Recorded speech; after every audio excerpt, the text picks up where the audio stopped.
आइए बात करते हैं इस क्वेश्चन के। क्वेश्चन आपसे कह रहा है if the sum of the series 1 + 3x + 9x² + 27x to the power 3 up to infinite term तक का मोमेंट आपको दिख रहा है कि इनफिनिट सीरीज आपको दिख रही है, ठीक है। और ये सीरीज बेसिकली ज्योमेट्रिक सीरीज आपको दिख रही है जब आप कैलकुलेट होकर देख रहे हैं। अब आपको बताना है कि विच ऑप्शन इज करेक्ट, निम्नलिखित में से कौन सा ऑप्शन सही है आपको बताना है। तो सबसे पहला काम तो आप ये करेंगे, सर ये जीपी की सीरीज दिख रही है, इनफिनिट टर्म तक का मोमेंट ले रही है। तो सर जीपी के अंदर इनफिनिट टर्म का फॉर्मूला मैंने डिस्कस करा सर, एस इनफिनिट की वैल्यू जो होती है सर a/1 - r के बराबर होती है, जहां a फर्स्ट टर्म होता है और r कॉमन रेशियो होता है।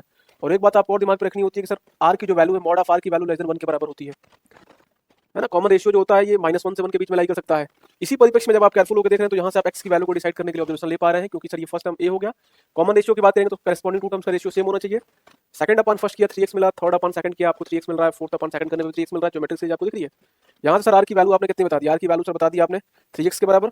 अगर ये ज्योमेट्रिक सीरीज इनफिनिट टर्म तक का मूवमेंट कर रही है तो सर क्लियर कट ये बात डिस्कस करानी पड़ेगी आपको कि सर इसका जो कॉमन रेशियो है सर इसकी वैल्यू 1 से छोटी है उसके बराबर होगी। मॉड के अंदर 3 मल्टीपल में दिख रहा है x के साथ, 3 एक पॉजिटिव नंबर है, मॉड से बाहर आपने निकाल लिया। 3 टाइम्स ऑफ मॉड x की value less than 1, mod of x की वैल्यू जो सर 1/3 की इनइक्वालिटी के साथ डिस्कस होगा, जो कि ऑप्शन नंबर सी में क्लियरली मेंशन्ड है।